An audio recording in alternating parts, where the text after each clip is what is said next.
un client qui m'a dit mais est-ce que pendant ton temps libre tu codes ? J'ai répondu mais surtout pas. Ce qui m'intéresse c'est les déductions logiques. Après un passage chez une start-up parisienne qui a coulé parce que faute de moyens, et là je me dis c'est bon, c'est le moment ou jamais, je lance ma boîte. Et là t'as le métier qui fait alors c'est joli hein, mais c'est pas du tout ce qu'on veut en fait. Moi comme je suis d'un naturel gentil, j'ai toujours du mal à dire non stop là ça suffit, j'ai dépensé trop machin etc. Et ça m'a mis dans la merde. Et j'ai failli mettre la clé sous la porte quoi. Bienvenue dans La Cave, le podcast qui explore les métiers et projets qui transforment le monde de la tech.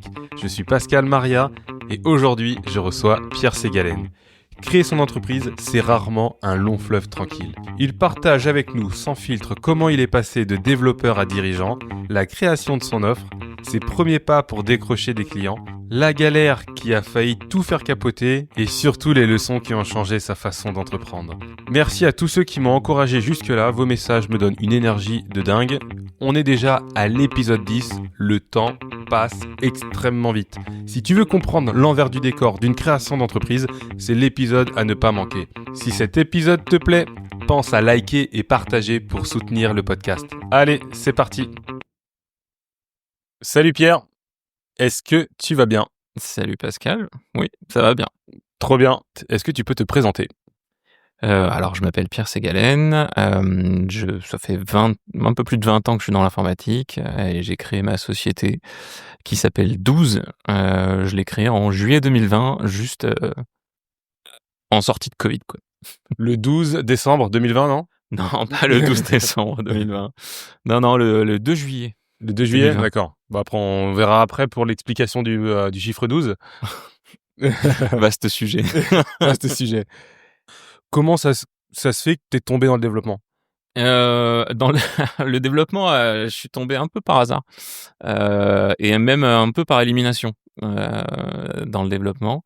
Alors moi, je suis pas un gars qui est né avec un clavier dans les mains. Je connais pas mal de monde qui me dit oui, moi je commençais à développer, j'avais 11 ans sur le PC de mon père, machin. Enfin, alors, moi pas du tout. Moi j'avais un Amiga.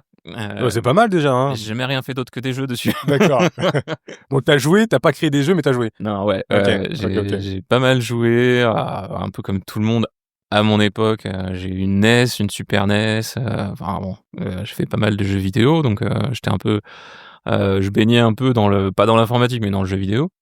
Et après, au moment de choisir au lycée, comme j'étais vraiment pas intéressé par le fait de travailler. Je suis arrivé en seconde, forcément le niveau a fait que ça marchait plus et du coup la vie a un peu choisi pour moi le fait que j'aille en faire un bac techno. D'accord. Donc, j'ai fait un bac techno électrotechnique. J'ai pas un bac S. Ok, très bien. Donc j'ai un bac STI. Après j'ai complètement loupé l'idée de il faut faire des vœux machin etc. Donc j'avais fait que 3 vœux, les 3 m'ont rejeté. Ah bah sympa. Donc j'étais un peu dans la merde, mais du coup plan B, je suis allé à la fac en maths info. D'accord. J'ai fait le tronc commun. J'ai eu 2,5 en maths. Et trop j'ai bien. dit ok, ça va pas le faire. Donc je suis parti bosser. J'ai bossé à Intermarché à l'époque. Je mettais les produits en rayon. Dur. Et au bout de 2 mois, je me suis aperçu que fallait faire des études parce que c'était pas pour moi quoi. Enfin, j'ai pas un souvenir impérissable et magnifique de cette époque.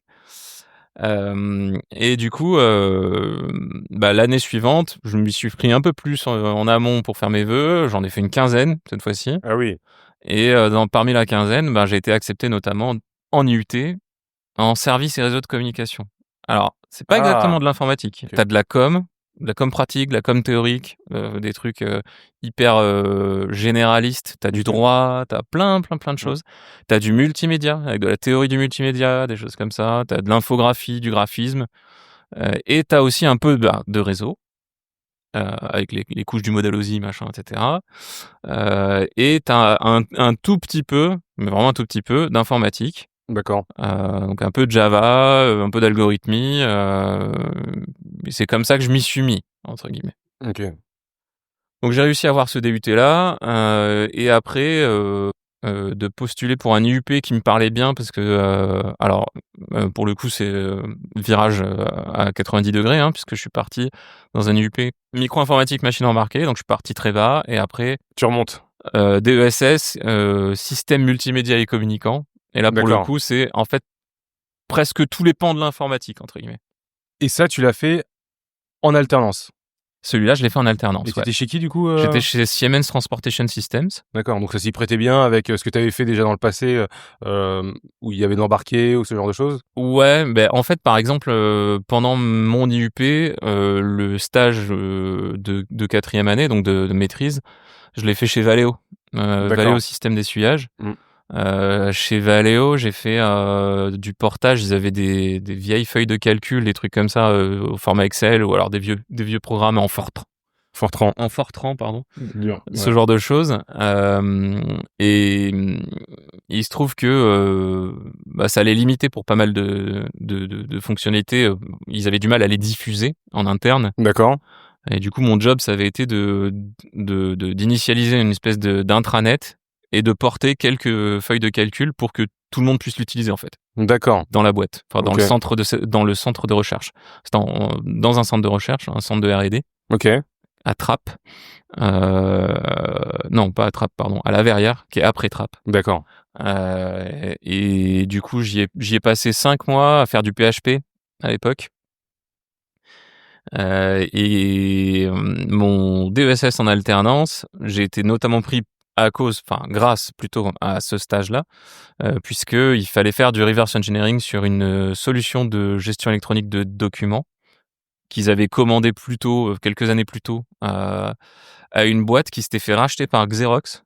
Et en fait, les frais de maintenance annuelle avaient été multipliés par 10, D'accord. 10 ou 15, quoi.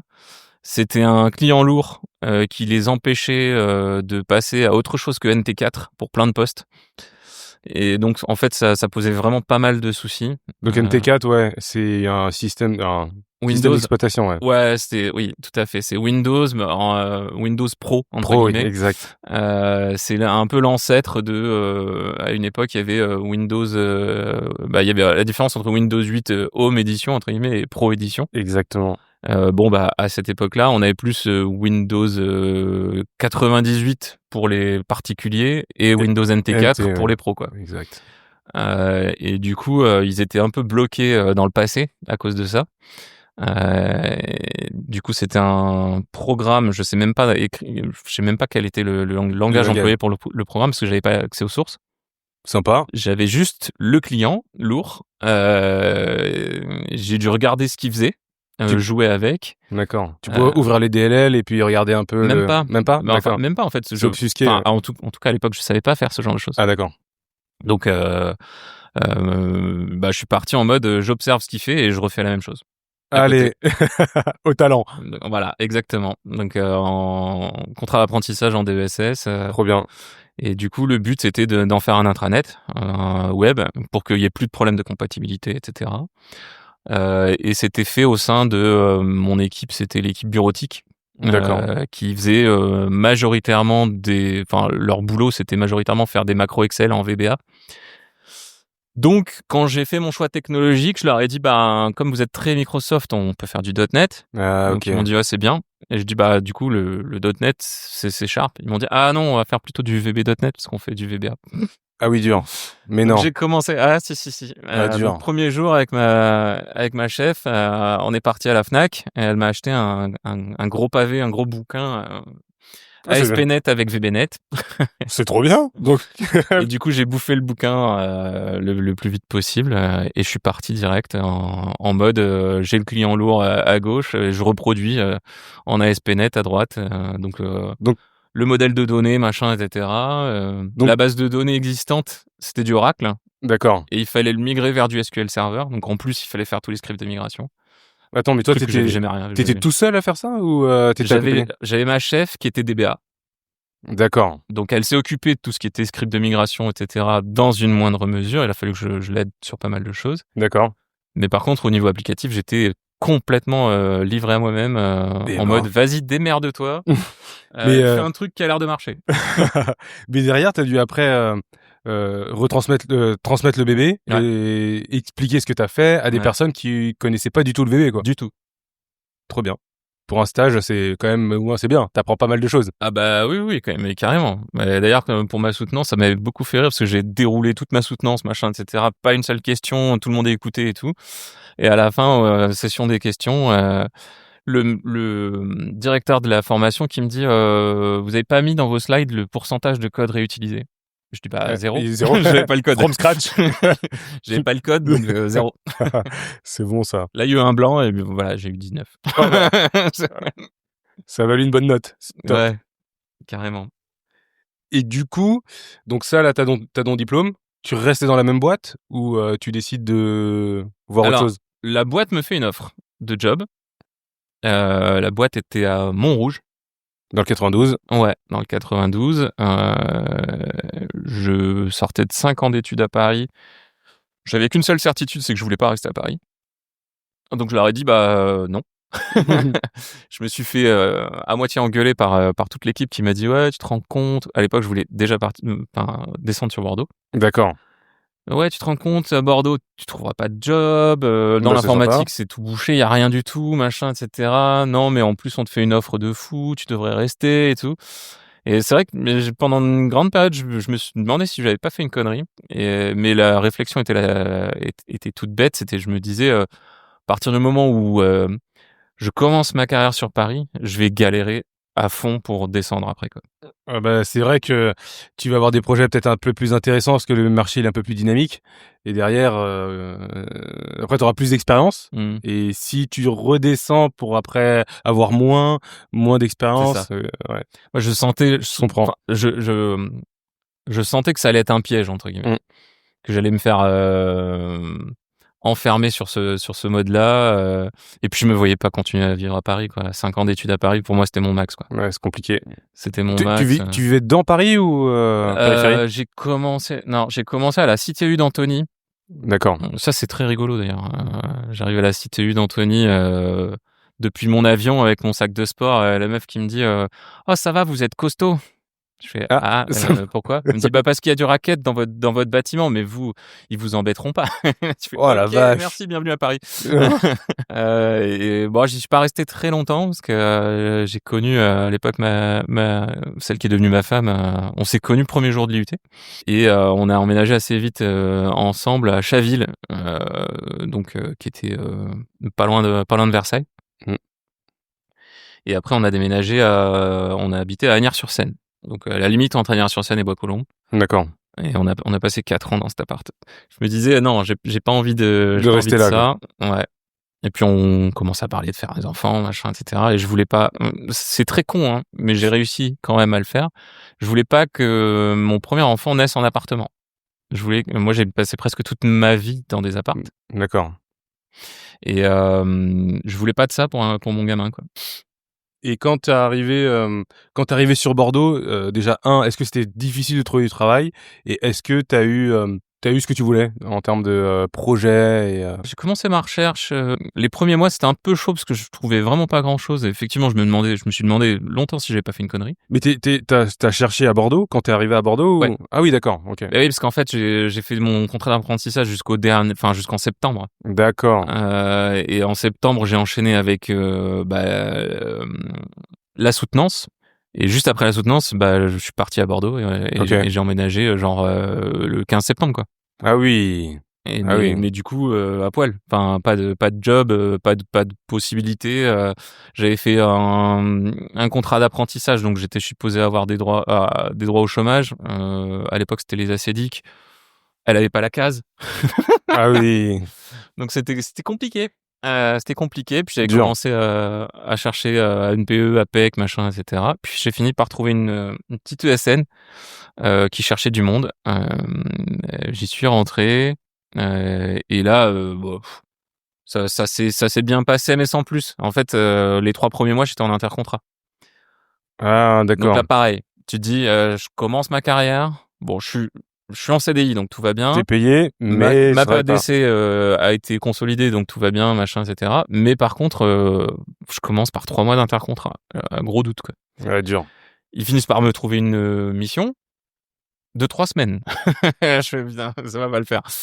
Donc j'ai cherché autre chose. Pendant les 3 mois, t'étais formé ou tu faisais quoi J'ai fait ce que je savais faire de mieux. J'ai fait du reverse engineering sur le CRM de la secrétaire qui galérait comme un fou parce que c'était un CRM maison tout en Java J2E avec un Oracle. D'accord. Et tout ça tournait en local sur un vieux PC portable pourri. Aïe, aïe, aïe. Donc en général, quand elle ouvrait son CRM, il lui fallait 15 minutes pour qu'il chauffe. Donc je vais faire l'équivalent en PHP. J'ai fait la migration de sa base Oracle vers la base MySQL que j'avais créée. Et bah c'était vachement plus light.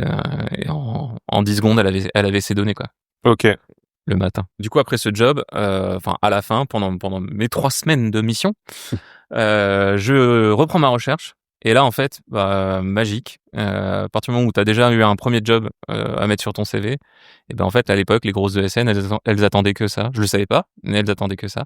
Et là, en fait, en une semaine, j'ai 2 offres. Ah, attends, mais 2 offres de mission, c'est ça hein? Non, j'ai 2 offres de CDI. Ah, d'accord. J'ai 2 offres de CDI, une de Capgemini D'accord. et une de Unilog à l'époque. Ok. Sachant que Capgemini, ça passait par Expectra, qui était un cabinet d'intérim. Donc ça commençait par 6 mois d'intérim renouvelé 2 fois. D'accord. Donc un CDI, mais en fait où tu peux dégager à tout moment pendant 18 mois, Dur. ça me paraissait pas ouf. Et Unilog, par contre, c'était en centre de service sur Bordeaux. Donc moi, j'avais qu'une peur, c'est que les mecs m'envoient aux 4 coins de la France en mission chez un client. Du coup, le centre de service, le mode me disait, c'était même dans la négo entre guillemets. On est un centre de service, on est un back office entre guillemets de Unilog. Donc nous, on bosse à Bordeaux. Et on reste à Bordeaux, on vit à Bordeaux, machin, et on va juste au boulot tous les jours. Mais on a un bâtiment à Mérignac et tu bosseras toujours à Et bah Mérignac. ça, d'accord. Super content. Il m'offrait un peu moins en salaire que Capgemini, mais les conditions étaient quand même vachement plus sympas. D'accord. Et puis ce que j'avais pu glaner de l'ambiance sur les différents entretiens d'un côté comme de l'autre, Unilog me semblait mieux correspondre à mes attentes et à ma façon d'être. Donc je me fais embaucher par Unilog, on est en 2006, début un peu chaotique parce que je me fais positionner sur un projet qui s'arrête quasiment instantanément. Sympa. Donc en période d'essai, les mecs me font « Bon, en fait, ton projet s'est arrêté, on t'a trouvé une autre mission, Massy. » D'accord, donc en Île-de-France. Voilà. À Massy, c'était pour Carrefour Group à l'époque, et c'était une tierce recette applicative. Je savais même pas que ça existait à l'époque. Donc pas une TMA, mais une TRA. Ah d'accord, ok. Et du coup, je faisais partie d'une team où on recettait... Une application que vous n'avez pas créée. Une application qui était créée par un concurrent dans la pièce d'à côté. Et, et en fait, donc l'application à l'époque, c'était le tueur, le nouveau site de e-commerce de fou de Carrefour, le tueur de Cdiscount, qui n'a pas eu l'effet escompté. Ah bah oui.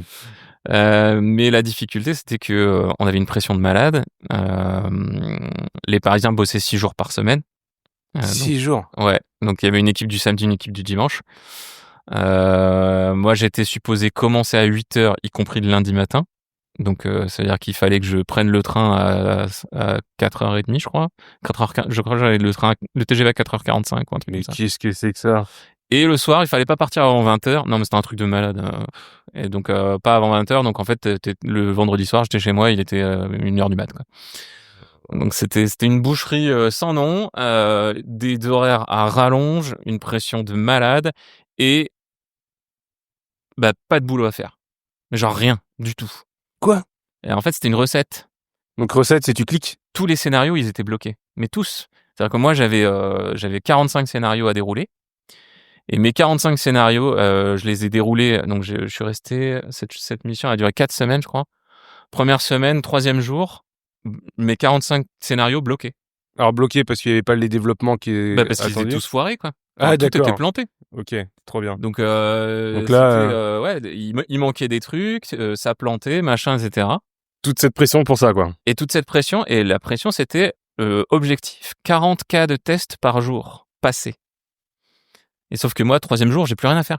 Du coup, j'ai vachement progressé sur l'outil dans lequel on mettait nos cas de tests, puisque du coup, j'ai su comment supprimer mes cas de tests passés Bah oui. pour refaire les mêmes cas de tests tous les jours. Et je suis resté 4 semaines et tous les matins, je passais un quart d'heure à faire mon script qui allait buter mes cas de test de la veille, et ensuite je l'ai repassé à la main parce qu'il fallait bien faire quelque chose. Horrible. Et derrière, c'est avoir la journée à avoir l'air occupé, quoi. Dur. Et tu pouvais pas aider à développer, Non, on était que la recette et il fallait surtout pas parler au reste. Bah là, tu fais pas de développement, tu fais une recette qui est super loin de chez toi. C'est sympa la vie bordelaise, là. Exactement. C'est pas du tout ce qu'on m'avait vendu. Exactement. Du coup, tu fais quoi alors derrière? Tu continues, ça a été des pérégrinations. Je te passe les détails, mais grosso modo, je me suis entre guillemets rebellé en leur disant non, mais ça va pas le faire, quoi, les amis, c'est n'importe quoi, c'est pas du tout ce qu'on avait convenu, machin, etc. Alors je me fais à moitié assaisonner par la directrice de projet qui me dit oui, tu sais, on est cadre, on compte pas ses heures, et puis des fois c'est bien, des fois c'est pas bien, machin, je sais pas quoi. On était 3 bordelais, et puis en fait on a tellement gueulé qu'on a fini par se faire virer. Ah oui. Donc on s'est fait virer par le directeur de projet qui voulait plus entendre parler de nous, donc nous on était super contents. Donc gros coup de bol, je redescends sur Bordeaux et la semaine suivante, mon projet qui s'était gelé s'est fait dégeler. Ah d'accord, très bien. Donc ça passe crème, je reprends mon taf, j'étais content. Et là, c'était en plus le pire, ironie du sort, le projet était pour Carrefour. Ah oui, d'accord. Donc c'était un autre projet pour Carrefour, mais un truc qui avait radicalement rien à voir. Un énorme projet par contre, un truc pharaonique. Et la condition de dégel, c'était on était en juin et il fallait qu'on produise. On avait monté une task force. On était 35, je crois, en tout, répartis en équipe. Et il fallait qu'on produise l'équivalent de 4 mois, quoi, en 3 mois. Ah ouais. Donc on avait des dépassements on avait des heures sub, des trucs comme ça, mais qui avaient été négociés, hein. C'était dans la négo, mais j'ai juste passé un juillet-août bien intense. Ouais, voilà, bien sympa, dont l'apothéose, le dernier truc où l'avant-veille d'une mise en recette, une nana qui s'aperçoit que en fait une évole de 15 jours, qui a été chiffrée 15 jours, elle a été faite complètement à l'arrache par un des gars. C'est bien ça, hein. Et il a absolument pas fait ce qu'il fallait. En fait, il a pas compris la spec du tout. Donc il a fait un truc, mais qui a rien à voir. Et du coup, nuit blanche. J'ai passé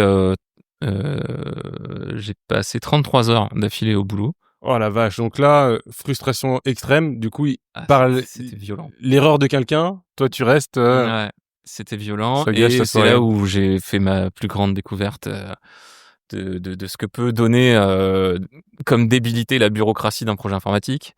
C'est que le lendemain à 15h, j'ai fait mon taf, je livre en recette, tout va bien. Et là, la meuf me dit, c'est super.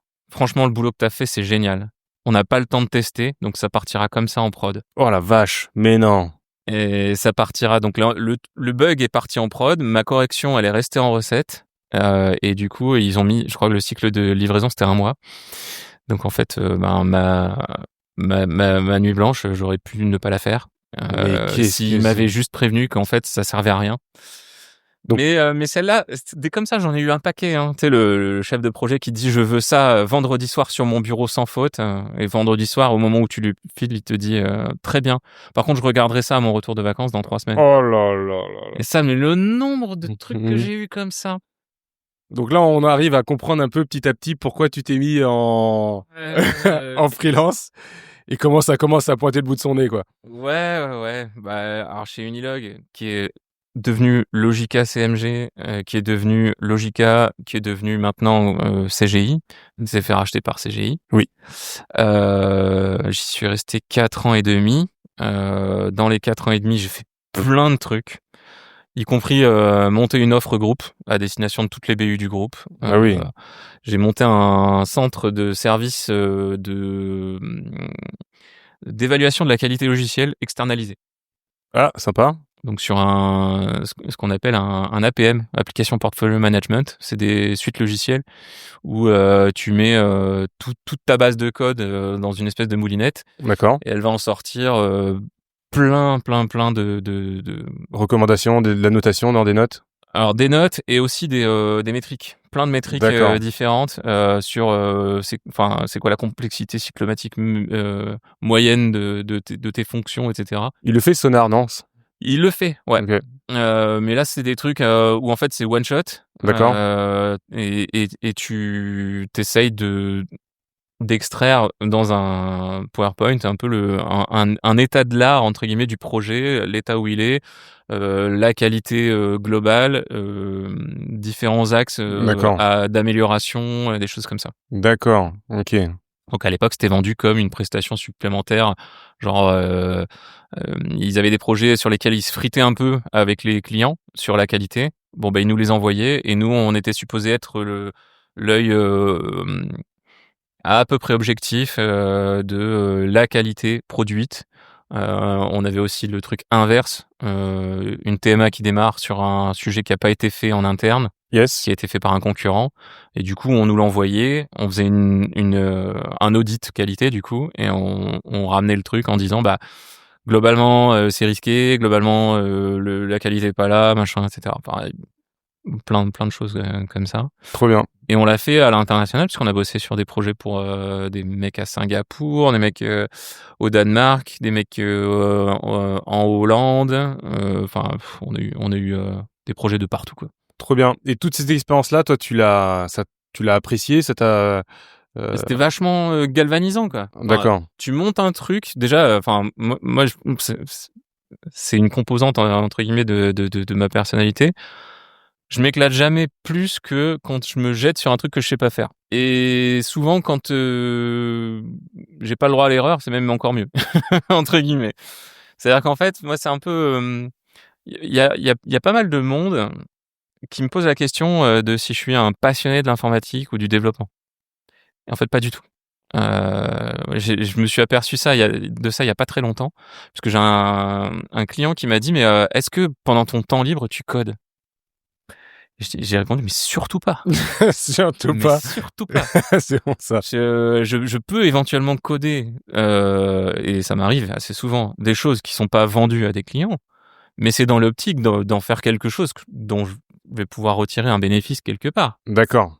C'est plus pour l'aspect, oui, création de valeur, création monétaire. Ouais, c'est créer ça. Ouais. Mais coder pour le fun, enfin vraiment pour la beauté du geste, ça m'intéresse pas beaucoup en fait. Ça m'intéresse plus de passer mon temps à faire d'autres choses. Jouer à des jeux vidéo, lire des livres, mater des séries, des films, ça m'intéresse vachement plus que passer 3 heures sur un truc que je vais pas pouvoir valoriser. D'accord, mais ça t'ennuie pas de coder? Ça, ouais, non. Oui, ok. Non, ça m'ennuie pas, mais c'est pas ma passion. C'est pas ta passion, d'accord. Et c'est pas non plus, je pense que c'est pas c'est pas ce dans quoi j'excelle. Moi, ce qui me botte et ce que je trouve facile entre guillemets, c'est faire des liens de cause à effet.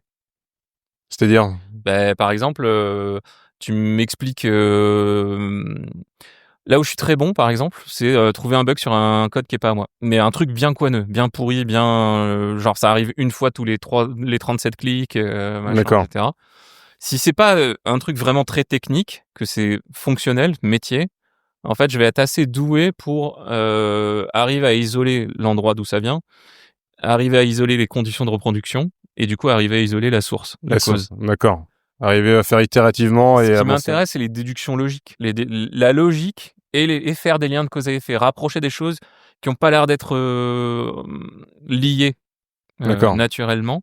Moi, j'ai un peu presque j'ai de bonnes intuitions. Souvent. D'accord. T'aurais dû être en fait inspecteur. Ouais. Carrément. Carrément. Ok, top. Et du coup, là, ça nous amène aussi à ta partie création d'entreprise. Ouais. Comment ça s'est passé? Comment t'en es venu là? Comment ça a commencé? Ouais. Alors, après Unilog, j'ai fait pas mal de choses différentes. J'étais notamment dans une startup qui a bien marché pendant plus de 4 ans, qui s'appelait News Republic, qui était une startup bordelaise qui m'a mis au mobile, par exemple. J'ai fait 4 ans où je me suis vraiment éclaté. Ensuite, j'ai été chez SQLi. Donc, en quittant Unilog, je me suis dit les SS2I plus jamais. SQLi, c'est une ESN, ça va? Non, les SS2I se sont renommés ESN à une époque pour faire table rase du passé, mais ça marche pas. Hein. C'est pas parce qu'on renomme un truc qu'il a changé fondamentalement. Mais j'ai été chez SQLi parce que c'était la boîte qui m'intéressait le plus à l'époque, enfin à une époque bien en amont. J'avais fait un process de recrutement et le truc m'avait eu l'air sympa. Donc je me suis dit je vais y aller, pourquoi pas. Ok. Bon après j'ai été embauché pour faire des choses chez SQLi, des trucs en interne, développer notamment la mobilité sur Bordeaux, machin, etc. Je pense que on m'a pas vraiment, enfin on m'a collé une mission à 100% dès le premier jour. D'accord. Donc tu n'avais pas la bande passante pour pouvoir Non. créer l'espace Ouais. mobilité, ouais. Mobilité, ouais, mobile, je parle, ouais. Oui. Ouais, tout à fait. Donc j'étais chez 2 clients de façon consécutive. Le premier client, c'est là où on s'est rencontrés chez Cdiscount, où j'ai géré la feature team mobilité, dont tu as fait partie. Exactement. Et après, j'ai été donc j'ai fait 18 mois, je crois, ou un truc comme ça. Et après, j'ai fait 18 mois, pareil, à peu près, chez Decra Automotive Solutions, qui est un autre projet, un autre client assez volumineux entre guillemets, enfin d'envergure sur Bordeaux. Après un passage chez une start-up parisienne qui a coulé parce que faute de moyens. Du coup, j'arrive en CSP, donc licenciement éco, et là je me dis c'est bon, c'est le moment ou jamais. Faut y aller, quoi. Je lance ma boîte, je suis en full confort, j'ai un chômage hyper intéressant, et ce qui fait que je vais pouvoir tester sans problème mon activité pendant 2 ans, parce qu'un CSP c'est d'abord 1 an d'ASP et ensuite 1 an d'ARE. Donc ouais, t'es payé, t'es à 100%. Alors CSP t'es à peu près à 100%, c'est 74% du brut je crois, ou 72% du brut. D'accord. Donc c'est à peu près ton net. C'est à peu près ton net, ouais. Et après ARE tu descends, c'est 57% du brut, donc c'est à peu près 75% de ton net. Donc ce que tu fais, c'est que tu peux créer une société, gagner de l'argent, laisser l'argent dans la société. C'est ça. Comme ça, en fait, tu peux toucher ton. C'est le move le plus fait. C'est créer une société, une personne morale, donc pas une personne physique. Enfin, oui. pas une EURL ou une micro, mais exact. vraiment une SASU. La plupart des gens ils font une SASU. Et tu peux effectivement facturer tes clients qui payent du coup pas toi mais ta boîte. Ta boîte, oui. Et toi, indépendamment de ça, tu peux ne rien changer entre guillemets à ton quotidien pendant le temps que tu estimes nécessaire. Carrément. Et c'est une possibilité de tester ton activité en prenant le moins de risques possible. Donc du coup, toi, en fait, tu avais déjà une idée un peu bien précise de ce que tu voulais faire. Ouais. Tu voulais continuer à développer, être développeur et en même temps créer ton activité. Mais est-ce que tu savais à peu près ce que tu voulais faire? Parce que soit tu es freelance et après tu travailles pour... tu refais la même chose que quand tu étais dans le SN. Ouais. Et non. Ok. Non. Mais, en fait, j'ai créé ma boîte avec pour optique dans ma tête de me dire, il y a énormément de boîtes qui ont presque peur entre guillemets de l'informatique, qui se disent ça coûte hyper cher. Je peux pas me payer un système. Je vais être obligé de rester avec mes rognes, ou je vais finir par trouver un SaaS qui va faire à peu près ce que je veux, pas tout à fait, mais je vais me démerder moi-même à faire ce que je veux dedans, quoi. J'ai ce constat-là d'un côté et de l'autre, je me dis effectivement, j'ai pas envie de terminer freelance qui fait de la régie annuelle où tu vends 220 de tes jours à un client pour un TJ et puis au final, t'es presque son employé. Exactement. Ça m'intéressait pas non. Ok. Donc je me disais, je vais faire une offre dans laquelle je vais faire principalement des forfaits parce que la régie pose des soucis qui m'intéressaient pas trop. Je vais faire du forfait. Et je vais aider les boîtes qui se disent que l'informatique c'est pas forcément pour elles, en leur créant soit une appli dont elles ont besoin, alors une appli mobile, une appli web, n'importe, soit même complètement des systèmes d'information complets, soit des protos, soit leur mener des POC parce qu'ils ont besoin de valider un truc, soit c'est une boîte un peu plus grosse qui a déjà un système informatique et j'interviens pour faire de l'optimisation, des choses comme ça. Trop bien. Donc dès le début, je me suis dit, j'ai 3 offres en fait. Une offre prototype où je te fais ton proto de A à Z. Une offre V1 où je te fais un système d'information complet dans sa V1 qui peut bien sûr donner lieu à une V2, V3, V4 derrière sans problème. Où je vais faire la plupart des trucs, mais je vais m'appuyer un peu sur des partenaires.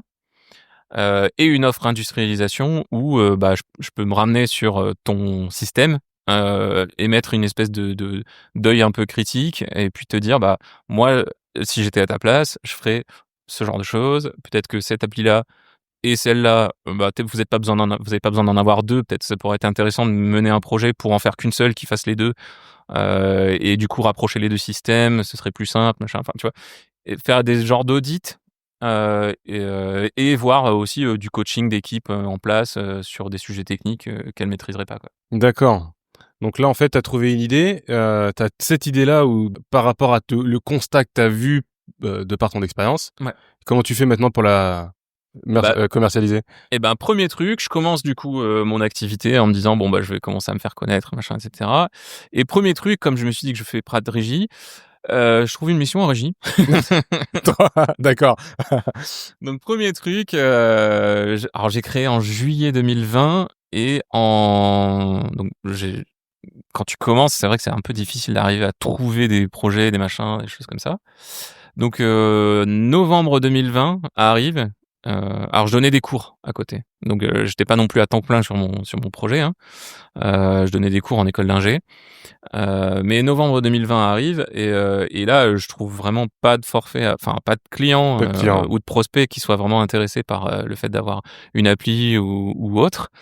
Et j'ai un commercial qui me contacte et qui me dit tiens j'ai une mission pour toi chez Cultura. Et en fait depuis le début de ma carrière, depuis que je suis descendu sur Bordeaux, je me dis tiens Cultura c'est une boîte qui m'intéresse.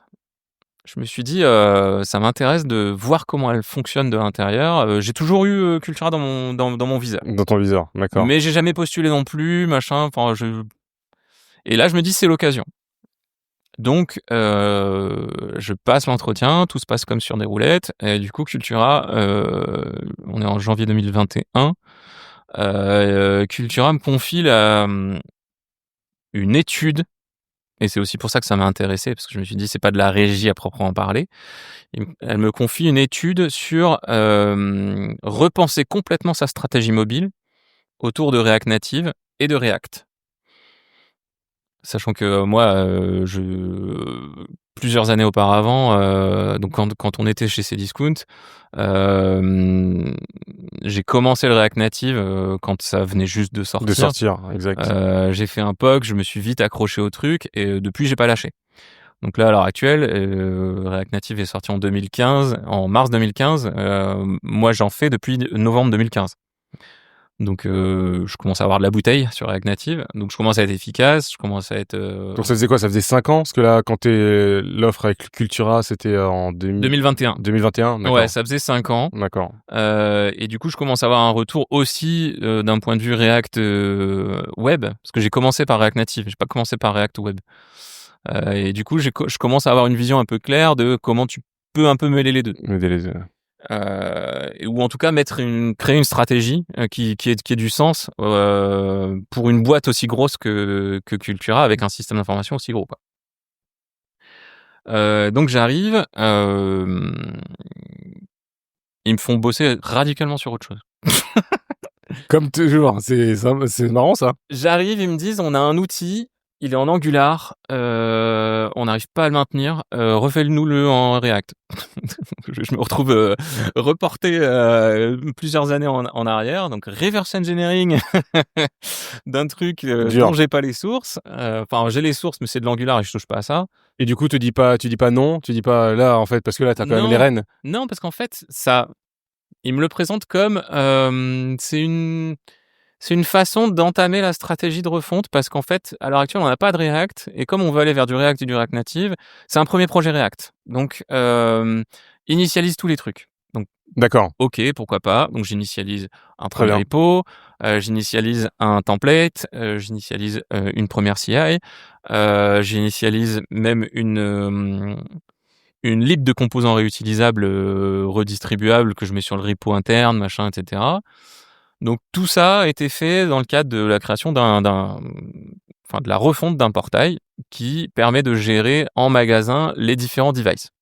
Donc par exemple, les caisses automatiques chez Cultura, quand tu vas chez Cultura, si tu vas pas voir quelqu'un, tu peux aller sur une caisse auto où tu bipes tes trucs, après tu payes, machin, etc. Une caisse auto, c'est une tablette Android, un TPE et une imprimante.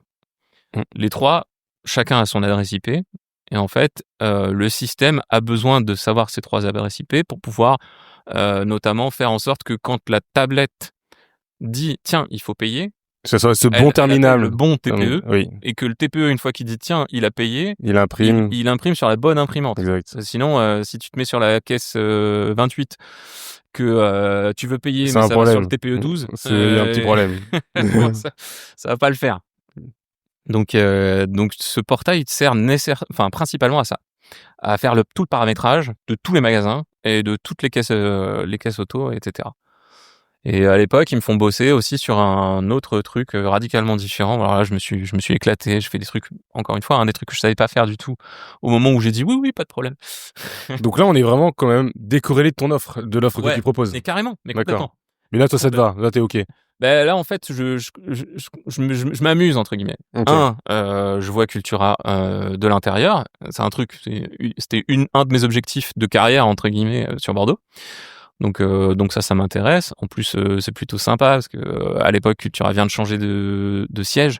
Il y a un super siège énorme, tout neuf, à Mérignac, derrière le Décathlon, machin, etc. Les gens sont tous sympas, les délais sont pas intenables comme chez plein d'autres. Et on me laisse à peu près tranquille, parce que de toute façon, personne capte ce que je fais. Je suis le seul à faire du React à ce moment-là. D'accord. En fait, j'initialise React entre guillemets chez Cultura. Mais tout ça pour dire qu'au final, ça me prend tellement de temps de faire tous ces trucs-là. Ils me recollent derrière un autre projet sous couvert de bah oui, mais t'as fait un truc qui est supposé être réutilisable, prouve-nous qu'il peut être réutilisable, enfin réutilisé. Donc je fais un autre projet, machin, etc. Et au final, on arrive en juin. Je pars sur mon étude. Comment est-ce qu'on fait pour rapprocher la mobilité, etc. À l'époque, les applis mobiles chez Cultura, t'as l'appli de la caisse, qui est une appli Android native, et t'as l'appli utilisée par les vendeurs pour accéder au stock, machin, etc. Qui est une appli Android native aussi. Et l'objectif, c'est de dire ces deux applis plus une autre dont ils ont envie. Le service, c'est le service outillage magasin. Ok. Donc c'est vraiment les SI magasins, quoi. Donc on commence à réfléchir à des applis React Native, une base de code partagée, des trucs maintenables, certaines features éventuellement en web, comme ça on peut les avoir à la fois sur le PC et puis sur la tablette, machin, etc. Trop bien. Et donc je fais toute mon étude, nickel, machin, etc. Et au moment de la restite, la mission s'est arrêtée comme ça. Boum. Et ce qui est très bien tombé parce que j'avais mon premier forfait à ce moment-là. Ah, et comment tu as trouvé ça? Et alors quasiment tout ce que j'ai eu jusqu'à présent, tout est passé par mon réseau. D'accord. J'ai jamais fait de vrai démarchage commercial. Ça veut dire qu'on t'a contacté automatiquement pour te dire... Il y a plein de gens qui m'ont contacté. Il y a des gens que j'ai contactés en disant tiens, je pourrais faire ce genre de choses. Laisse tes oreilles ouvertes. Hop, ils reviennent vers moi avec bah tiens, machin là, il m'a demandé, je sais pas vraiment comment faire. Est-ce que toi ça t'intéresse? Mais t'avais annoncé sur par exemple LinkedIn que t'avais créé ton entreprise et que t'étais à l'écoute? Ouais, mais très peu. Et encore, je suis même pas sûr de l'avoir fait officiellement. J'ai créé une page LinkedIn, il y a rien. Je crois que j'ai 8 personnes qui sont passées dessus. D'accord. Il y a absolument rien dessus, quoi. Il y a juste le lien vers le site vitrine, et puis c'est tout, quoi. D'accord, ok. Donc j'ai aucune stratégie de communication. Donc on se fait quelques réunions dans lesquelles il m'explique un peu plus en amont, en profondeur, ce que c'est, ce que ça doit faire, machin, etc. Je pars sur un chiffre complètement sorti du chapeau. Donc là, ouais, on se met d'accord. Il t'explique le projet, donc il y a des allers-retours entre toi et lui, et puis vous regardez pour être un peu cadré, et pour toi que tu lui donnes ce que tu avais dit au début, ta petite formule où tu as un projet packagé. C'est ça. Ok, trop bien. Et que tu travailles pas en régie. Et je travaille pas en régie, je fais un forfait. Un forfait, trop bien. Je fais un forfait avec un système complet, base de données, API, quelques flux sortants où il faut aller vérifier des trucs, faut aller crawler du fichier Excel pour en extraire des stats, machin, etc. Et ça, c'est toi tout seul, hein, c'est pas Tout seul. avec. Ok. Tout seul. Et dessus, du coup, un front d'un côté, un back de l'autre. Donner ton chiffrage. Ouais. Et c'était un chiffrage avec beaucoup de si dessus. Beaucoup de trous. Ouais, c'est ça. Donc un gros chiffrage. Des hypothèses. Et du coup, tu lui donnes. Et en fait, ça fait comme si c'était une enveloppe budgétaire que tu C'est lui ça. envoies. Et après, lui, Il négocie ça. Et Ok. lui dit OK, j'ai le budget. Et ça démarre. Alors, ça se passe un peu plus longuement puisque j'ai été shortlisté. On était 4 consultés. J'étais shortlisté Et que des. avec 2 autres. C'est quoi? Alors, d'accord. C'est que des personnes, c'est pas des entreprises. Hein. Rien à voir. Non, que des entreprises. Que- Il y a que moi, Qui était tout seul. la gueule enfarinée, où j'arrive, je dis oui, moi je veux bien être consulté.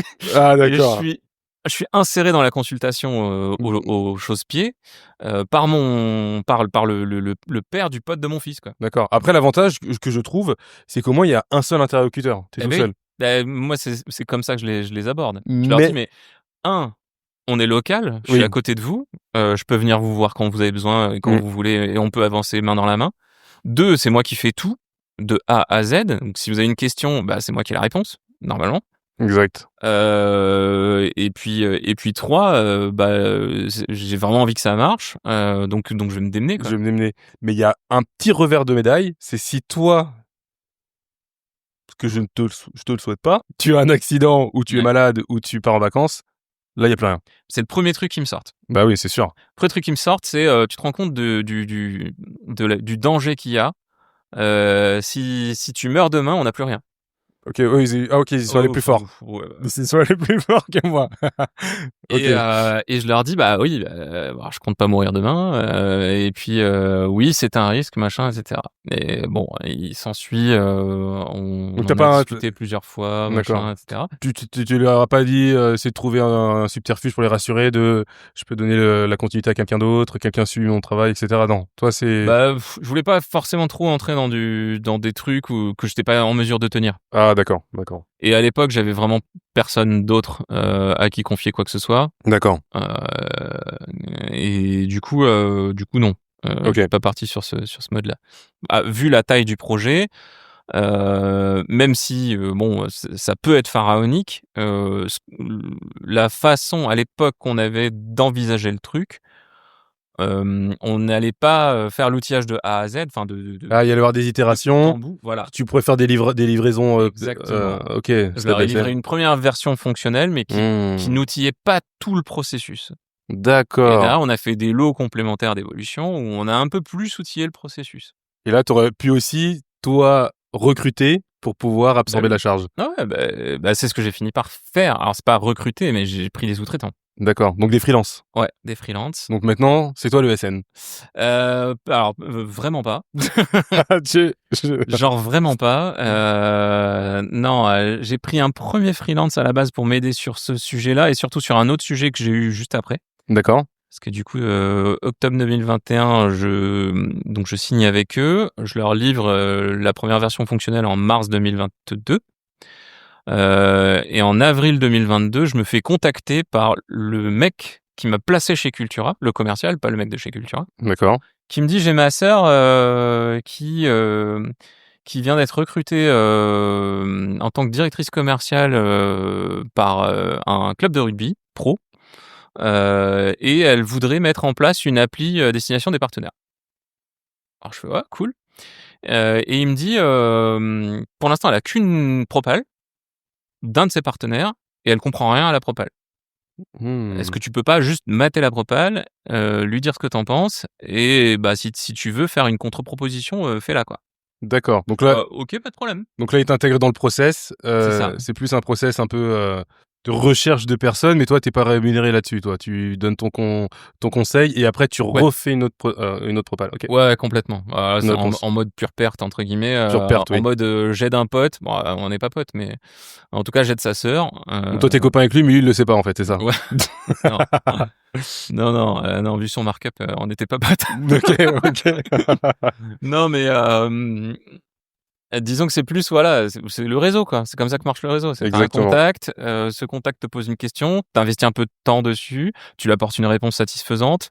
Derrière, si De le là, mec se repose une question un peu plus longue, bah, tu lui dis: «Bah, ok, mais si tu veux que je passe un peu plus de temps, on va commencer à parler facturation, bah budget, oui, machin, et cetera». Et c'est t'apportes de comme la ça que ça se valeur fait, et quoi. après, oui, Bah, voilà. exactement. Complètement. Donc j'ai investi un peu de temps sur ce truc-là, notamment pour mater la propale et pour m'apercevoir que c'était bullshit à mort. Aïe, aïe, aïe. Et du coup, j'ai passé ensuite 1 heure et demie au téléphone avec elle, en lui expliquant point par point à quel point le truc était vide, et surtout à quel point ça répondait pas à ce qu'elle voulait. C'est ça. Mais moi, en fait, je trouve bien ton approche parce que toi, t'as une enveloppe. Donc, ça veut dire qu'il faut aussi que tu fasses bien ton estimation et c'est pas quelqu'un que tu vas payer au TJ parce qu'au TJ, ça peut être sans fin, tu vois. Mm. Tant que le projet est pas Ah, fait. mais complètement. Alors que là, t'es vraiment skin in the game parce que tu as fait une petite enveloppe, t'as tout packagé dedans C'est ça. et tu mets en Exactement. jeu ta boîte, quoi. Ah bah complètement. C'est, Ouais. là pour mes, je crois qu'on a dû négocier, on a dû tomber à 48.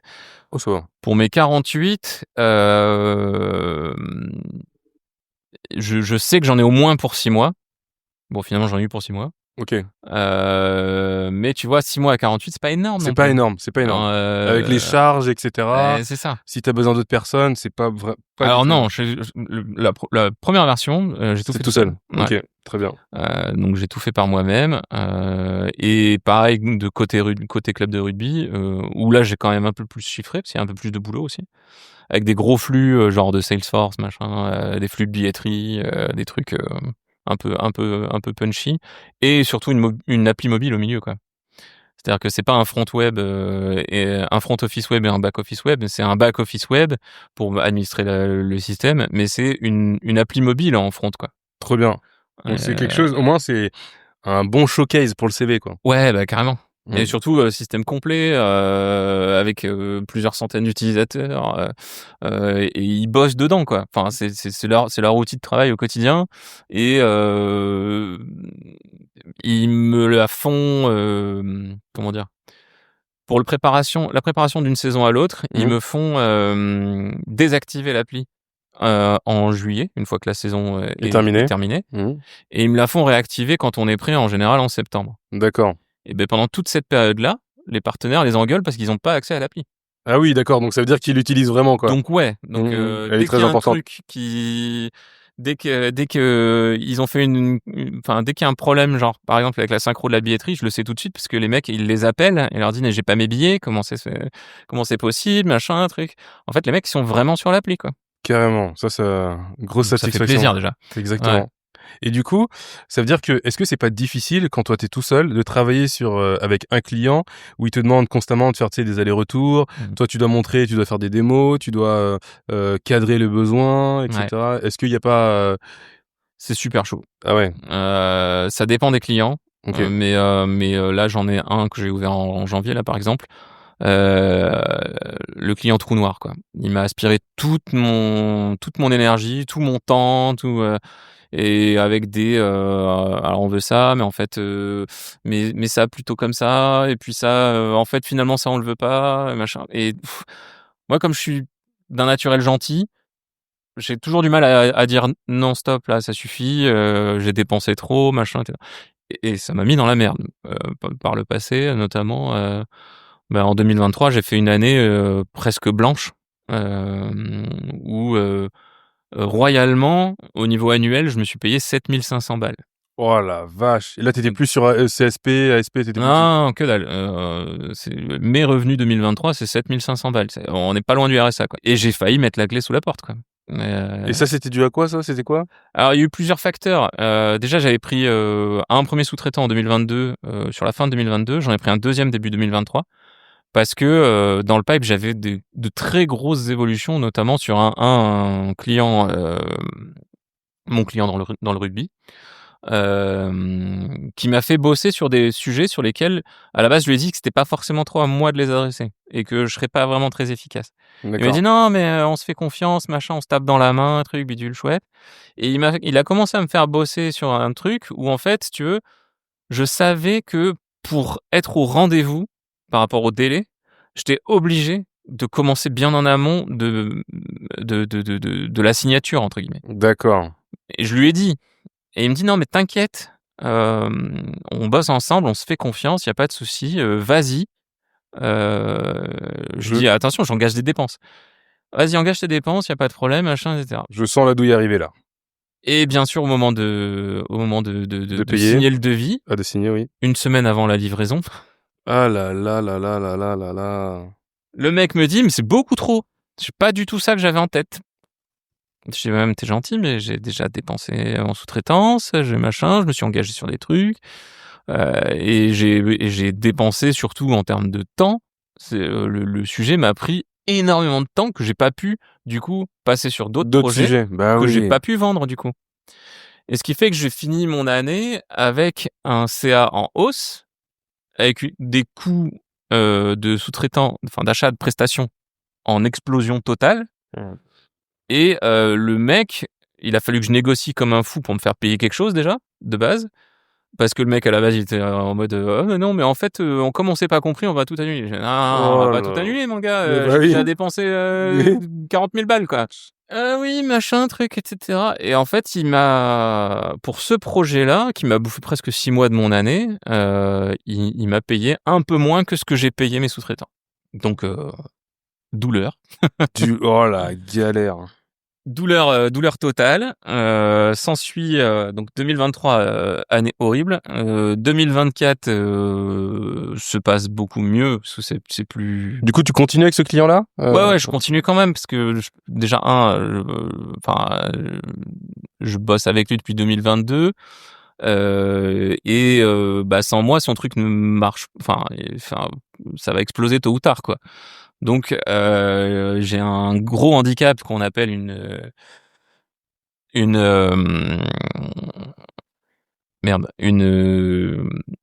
La déontologie? ouais, j'allais dire une conscience professionnelle. Ah oui. C'est le plus gros handicap dans le métier, notamment quand tu as un volet de commerce. Oui. La conscience professionnelle, il faut l'oublier. Et moi, j'arrive pas. Dur. C'est une des composantes de ma personnalité. Enfin, moi, à partir du moment où je m'engage à faire un truc pour une date, je fais en sorte que ça arrive. Donc là, ce qu'on est en train de te dire avec le micro ouvert et à tout le monde, c'est que tu peux bosser pour rien. Non, je suis en train de dire avec le micro ouvert à tout le monde que maintenant je ne fais plus rien sans signer. D'accord, voilà, bah oui, bah j'espère bien. Oh la vache. Ça m'a servi de leçon. Je me suis brûlé les doigts, j'ai failli rester professionnellement parlant, j'ai failli fermer ma boîte. Ouais, putain. Dur. Ouais, donc 2024 c'est mieux passé, 2025 est-ce que cette personne aussi est au courant que t'as failli fermer ta boîte à cause de ce... je leur ai... Enfin, c'est pas une personne, c'est... Oui, c'est en accumulation. En fait, c'est une dynamique de la boîte. Les clubs de sport, c'est hyper particulier. C'est pas le même monde. C'est pas le foot. Mais non, mais c'est pas le même monde. Okay. C'est... effectivement, tout le monde bosse. Alors déjà, tout le monde fait 70 heures par semaine, quoi qu'il se passe. Tout le monde bosse tous les week-ends.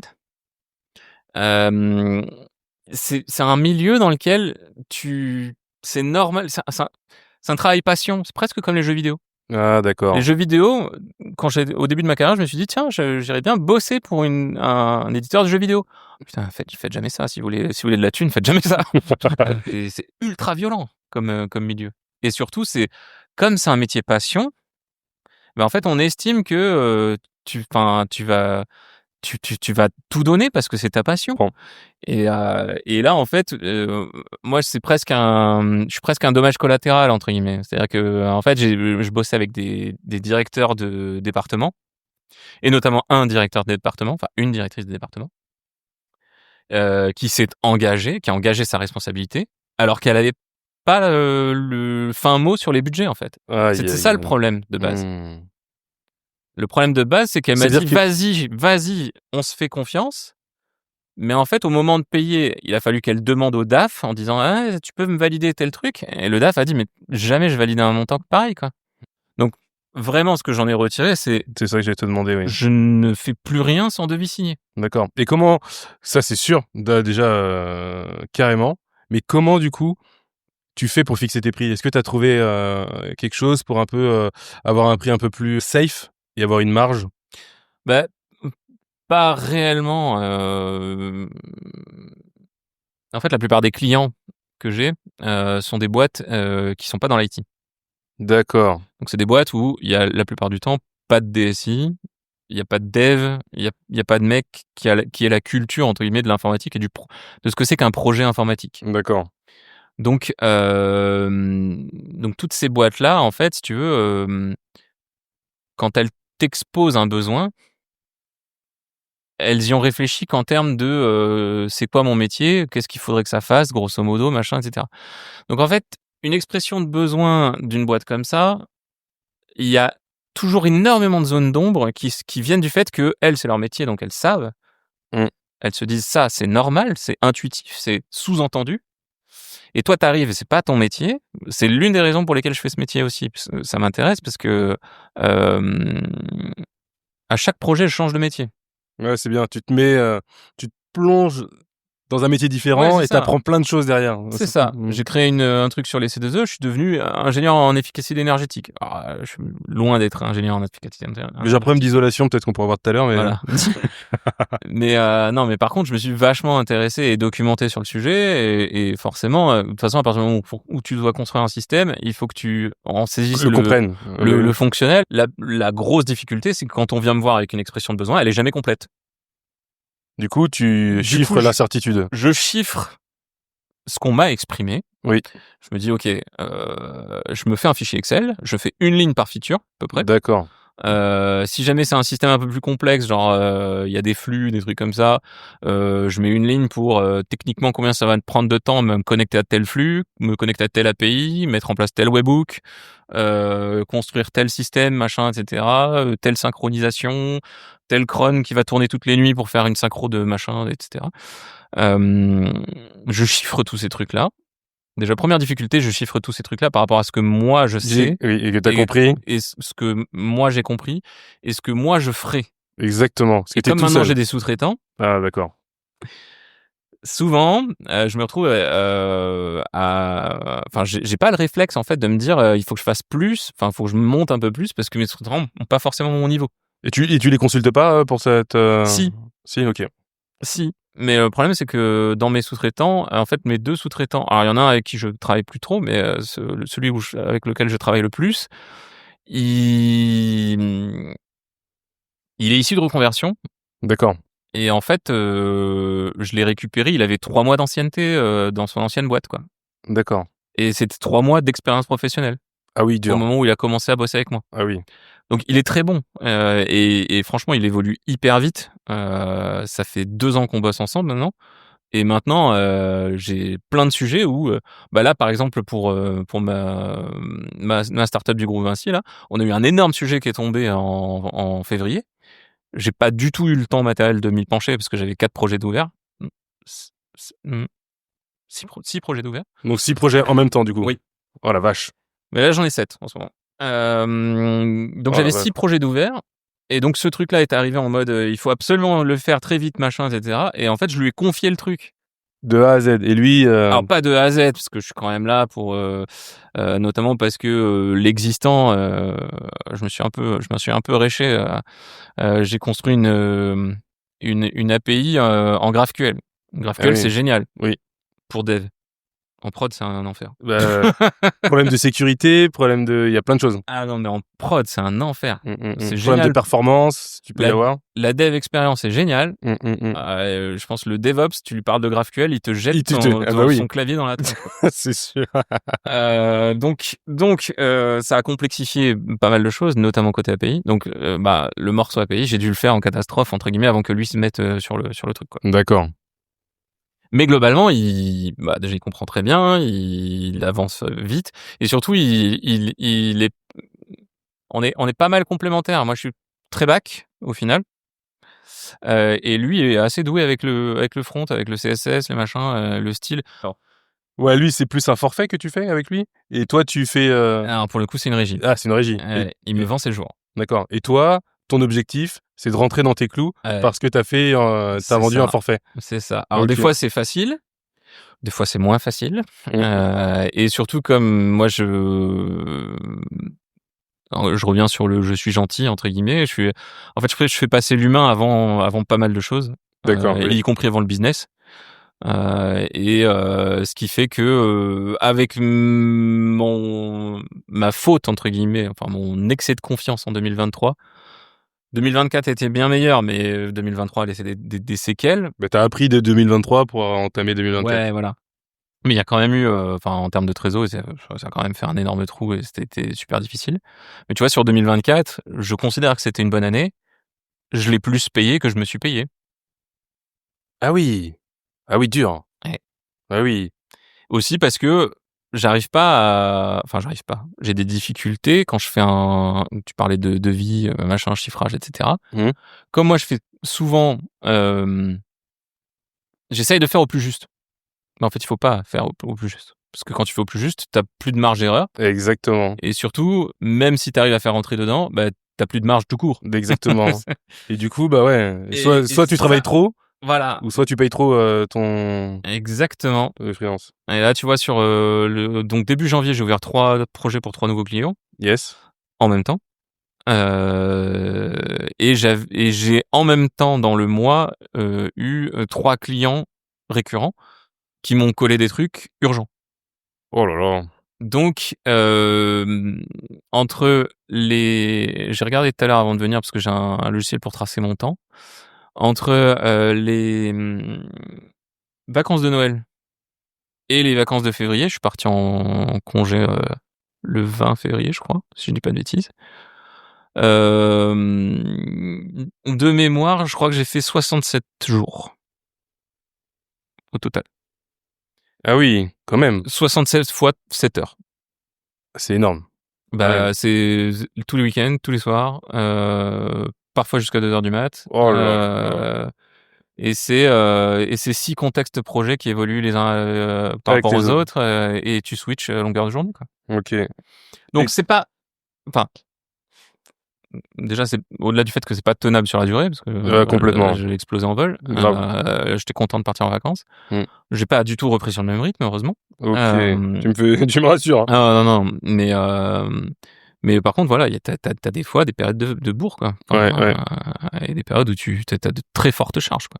Et du coup, est-ce que tu as mis des trucs en place, toi, pour un peu automatiser tout ça, tu vois? Automatiser le code, est-ce que tu le réutilises pour aller un peu plus vite? Est-ce qu'il y a des API, quand tu crées une API, c'est un peu plus rapide et du coup, tu peux réutiliser du code? Comme ça peut te faire gagner, tu vois, un peu de temps? En fait, je commence à avoir mon archétype. Je commence à bosser, je bosse presque exclusivement sur Azure parce que ils ont des outils qui sont très sympas et très smart, je trouve. Je fais toutes mes API en serverless. Gros avantage du serverless, c'est que tu balances le zip avec ton TypeScript compilé, et en fait le truc, tu te fiches complètement de savoir si c'est 28, 47 serveurs qui le font tourner. Tu te fiches de savoir où ça tourne. L'important, c'est que ça tourne. C'est que quand t'appelles une route, elle répond. Point. Final. Mmh. Le load balancer, c'est Microsoft qui gère. La machine, c'est Microsoft qui gère. La version de Node, c'est Microsoft qui gère. L'OS, tout ça, ils se démerdent. Toi, tu balances juste ton package. T'as un fichier de configuration pour dire bah, c'est quoi tes routes et sur quoi ça doit répondre. T'as une sécurité, une cybersécu gratos, entre guillemets. C'est top, quoi. OK. À côté de ça, t'as d'autres trucs pour du hosting statique, pareil, qui est vachement pratique. En termes de base de données, t'as un équivalent de MongoDB quasi gratos. Très bien.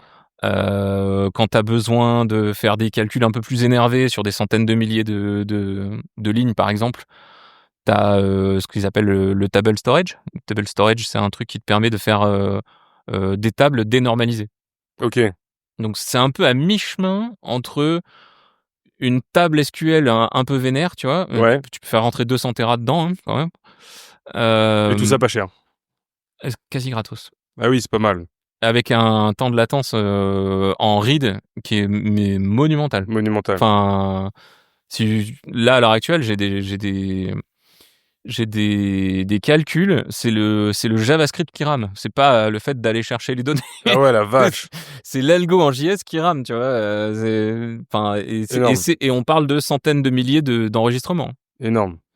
Et ça commence à être plus la RAM du serveur qui commence à galérer, tu vois, par D'accord. exemple. Ouais, pas mal. Donc il faut que je me démerde pour refaire un peu, repenser l'axe d'exploitation de ces données-là. Mais par contre, ce truc-là, enfin, c'est fou, quoi. Et ça, tu vois, est-ce que tu l'inclus dans tes prix? Parce qu'il y a ton forfait que toi tu donnes, ton enveloppe, et après, le coût de l'architecture, Alors moi, le ce coût que de je fais l'infra. la plupart du temps, je demande à mon client de souscrire un abonnement Azure et de me filer les droits admin dessus. D'accord. Donc là, Et il gère le paiement. ok, Donc je ça c'est bien. pourrais dire, je te prends 100 balles par mois, par exemple. Et tu sous-traites, ouais, mais sauf que s'il y a un pic, c'est toi qui vas. Exactement, c'était le premier truc auquel j'avais pensé. Mm. Et puis au final, je me suis dit aussi, c'est important de montrer que je bosse en transparence. Oui. Et que au final, je me fais pas de thunes sur autre chose que la création Que la création, d'accord. ou la maintenance. Mm. Mais c'est le jeu, entre guillemets. Mais comme mon métier, c'est pas faire de l'infogérance, Oui. je vends pas d'infogérance. D'accord. Et justement, je vends le fait que je crée un projet qui va tourner sur un système qui est déjà infogéré par Microsoft. D'accord, ouais, ça c'est top. Donc en fait, c'est eux qui payent le coût de la plateforme. Mm. Et du coup, mon archi, entre guillemets, type, celle que je mets beaucoup en place, je commence à avoir pas mal de snippets de code avec mes propres couches logicielles, entre guillemets. Mon data access Mongo qui va bien, que je commence à bien maîtriser. Trop bien. Ma couche de logging qui commence à être pas mal aussi. Ma couche HTTP pour gérer tous les triggers HTTP sur un serverless. Avec des checks en amont de est-ce que l'utilisateur existe vraiment, est-ce que c'est une route protégée pour les droits admin, est-ce qu'il est admin, etc., etc. Enfin, plein de choses différentes que je commence à pouvoir réutiliser sur d'autres systèmes. Mais Ça, c'est c'est pas bien. ça. Enfin, c'est des briques Lego entre guillemets. Oui. Mais je peux pas faire clic droit, crée-moi un nouveau système, quoi. Oui, non, carrément. Mais après, c'est beaucoup un assemblage Ouais. de plusieurs briques que tu as déjà créées. Très bien. Et du coup, parce que comme tu vas donner en fait ce système à quelqu'un d'autre, tu vas le vendre en fait à une entreprise qui n'a pas de service informatique. Comment se fait la conduite du changement? Est-ce qu'il y a ils sont obligés de recruter des personnes pour pouvoir le maintenir, ou c'est toi qui fais la maintenance? Alors, il y a plusieurs cas de figure, mais la plupart du temps, c'est moi qui fais la maintenance. D'accord. Donc Donc plus t'as de clients, plus j'ai de maintenance. plus il y a de maintenance. Oui. Ok. Donc, il peut y avoir plusieurs modes d'intervention. On a 2 modes d'intervention principaux avec nos 2 clients historiques. Notre tout premier client qui est la startup Vinci, on bosse avec eux sur un forfait de maintenance annualisé. Trop bien. Donc on a 10 jours par an. D'accord. Et si tu dépasses, Et si tu dépasses, lot d'évolution D'accord. et avec un devis derrière. D'accord. Oui, sachant que la petite blague, je suis pas allé jusqu'au bout de mon explication sur les fiches de certificat d'économie d'énergie. Il y a entre 2 et 5 arrêtés par an de l'État qui viennent modifier ces fiches. Sympa. Ouais. Ça veut dire que le travail n'est Ça veut dire que infini. quoi qu'il se passe, il y aura toujours des choses à faire. Il y a des choses à faire, exactement. Donc d'où l'intérêt d'avoir un contrat annualisé. Ok. C'est-à-dire qu'on a 10 jours, on tape dedans. Si on arrive vers la fin de l'année et qu'on voit qu'il reste des jours, on parle des vols. Ok. J'envoie les évols pour solder entre guillemets le nombre de jours. Avec l'autre client historique, on a bossé par enveloppe de 5 jours déclenchée au moment où ils en avaient besoin. Donc genre, tiens, j'ai besoin tu me fasses un truc. Ah bah oui, mais alors si ce truc-là, je commence à te le deviser, ça veut dire qu'on va faire, si t'as 10 besoins, je vais te faire 10 devis à 300 balles, on va pas s'en sortir au niveau. Exactement. Donc on a réussi à leur faire accepter de bosser par enveloppe successive. Donc des enveloppes de 5 jours. Après ça ouvre 5 jours de taf, quoi. On a un fichier Excel de suivi et chaque demande, en fait, on leur dit OK, ça vous coûtera une demi-heure sur les 5 jours. D'accord. OK, Ok. Boum. on met la demi-heure et ça vient dégréver le truc. Et ouais, du coup ça marche bien ça aussi. Donc là mes 2 nouveaux qu'on a ouverts en janvier, là, je sais pas du tout comment ça va marcher. Là, je suis plus sur la prod. La maintenance, on verra plus tard. Ok. Mais je leur ai proposé à tous les deux les deux modes d'intervention et qu'ils choisissent. D'accord. Et si on fait une répartition d'un peu de combien tu passes avec les nouveaux clients, combien tu passes avec les anciens, c'est-à-dire quand je dis nouveau, c'est les nouveaux Projecta et From Scratch, et les anciens, c'est la maintenance. Ouais. Tu passes combien de temps par jour? Et aussi les échanges pour attends, c'est mieux comme ça. Ouais. Si je prends 2024 qui était plus stable entre guillemets parce que là on vient d'ouvrir plusieurs sujets en même temps. Si je prends 2024, j'ai fait quand même pas mal de temps de maintenance, dont du temps qui n'était pas rémunéré, sur des sujets connexes. Et du coup, même si je leur ai vendu cet vol et du coup je l'ai mené, en fait il y a eu énormément de problèmes après. Ah, tel partenaire il voit pas ses billets. Ah, je vais vérifier pourquoi. Ah en fait, dans Salesforce, son email il correspond pas à son email de billetterie. Ah, Dur. machin, et cetera. Et j'ai je te passe les détails, mais oui, j'ai du temps sur des sujets spécifiques. Là, on a un peu tout parcouru, Ouais. savoir ton modèle économique, comment tu fonctionnes, comment tu chiffres, etc.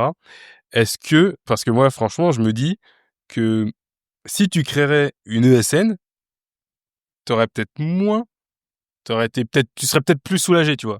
Est-ce que c'est pas un truc que t'as pensé? Est-ce que tu te dis, j'ai envie de continuer un peu mon mode de fonctionnement et je un peu, plus j'aurai de l'expérience, mieux je vais pouvoir chiffrer et mieux je vais pouvoir ne pas être sous l'eau, en fait, c'est ça aussi. Hein. Ouais, je vois ta question. Alors déjà je créerai jamais de SN.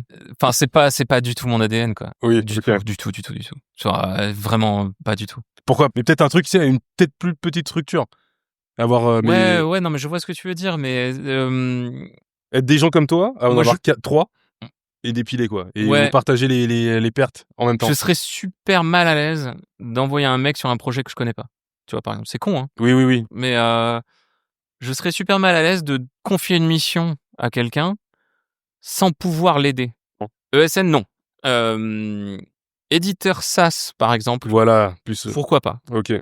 Très bien. Où moi je garde du coup un peu CTO entre guillemets, même si j'aime pas vraiment.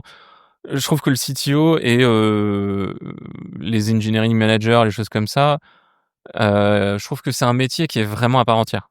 Et je suis persuadé que c'est pas pour moi.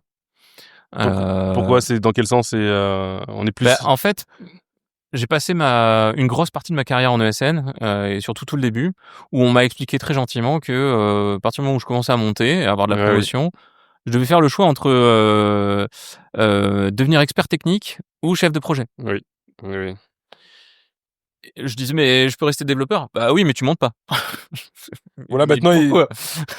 il y a des entreprises, maintenant, ils commencent à mettre des Oui. staff, tu vois, Ah ou oui, oui, oui, non mais principal engineer. pas de problème. Non mais ça, et puis il y a le lead tech qui a été construit aussi. À mon époque, j'étais lead tech sur Oui. presque tout, partout, mais ça Mais n'existait pas vraiment mais comme désignation. je suis sûr à 1000% que ce que tu fais là, tu peux pas le retrouver. Bah non, C'est pas possible. bien sûr. Et de toute façon, moi j'ai toujours cru qu'un chef de projet, un manager, à proprement parler, enfin, je veux dire, gérer une équipe, c'est un boulot, quoi. Oui. C'est un boulot à temps plein. Ouais. Et je pense qu'il faut déjà, avoir des atomes crochus avec le job, Job, oui. et deux, être vraiment formé, chose qui n'arrive pas partout. Et trois, il faut, il faut que ça corresponde à tes choix de vie, entre guillemets, tes choix de carrière. Exact. Et en fait, toute cette pression qu'on m'a toujours mis, entre guillemets, genre, j'entendais, pas envers moi, mais envers des collègues, j'entendais: «Mais ça fait 5 ans que t'es développeur, mais tu veux pas évoluer, en fait. Mais pourquoi t'es toujours pas chef de projet?» Oh la Mais vache. Parce que j'ai pas envie. j'avais envie de leur dire: «Mais vous êtes fous, quoi. Enfin, mais c'est pas du tout le même métier». Pour en revenir à ta question, oui, faire un éditeur SaaS, pourquoi pas. Trop Prendre bien. part à un éditeur SaaS, pourquoi pas.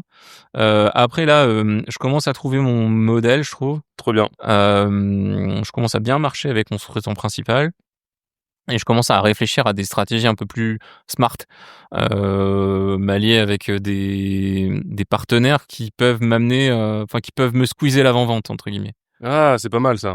Mais après, c'est aussi ça. Avec l'expérience, tu montes ta boîte, tu regardes un peu comment ça fonctionne, Ouais, et puis t'évolues, tu vois. Et je trouve que c'est quoi? Ça fait 2 ans que non 3 ans maintenant que t'as monté 12 et que t'arrives à essayer de trouver un peu un mode de fonctionnement. Et Ouais. Ouais, en fait, la structure a 5 ans, mais ouais, D'accord. ça a balbutié pendant 1 an complet, Ok. même plus d'1 an. Et puis après, bah, en fait, je me suis j'ai eu 2 énormes projets coup sur coup où je me suis «perdu» entre guillemets dans la réalisation de mes projets sans forcément réfléchir à la stratégie, ou autre. Ok. 2023 m'a mis une claque monumentale, donc 2024, j'ai fait de la prod à mort aussi. Mais 2025, c'est l'année où effectivement je me pose un peu. Enfin, en fait, mon dernier trimestre 2024, j'ai commencé à me poser et à essayer de réfléchir, de prendre le problème à l'envers. Trop bien. Et notamment, bah, j'ai plusieurs stratégies où je vais devenir partenaire de, par exemple, des cabinets de conseil en transformation numérique, des choses comme ça. Ah, trop bien. Mmh. Trop bien. Bah merci en tout cas pour tout ça, pour toutes ces infos. Eh ben, merci à toi. Et dernière chose, qu'est-ce qu'on peut te souhaiter pour l'avenir avec 12? D'arriver à me payer correctement. Ça, c'est un message pour tout le monde, s'il vous plaît. Payez-le correctement, je vous en supplie. Comme ça, on pourra faire d'autres épisodes de podcast. Exactement. Trop bien. Comment on fait pour te contacter? Oh, LinkedIn. LinkedIn? Ouais, c'est plus simple. Allez, je mettrai tes coordonnées dans la description. Et puis, bah merci beaucoup. Eh ben, merci à toi. Allez, bah salut. Salut.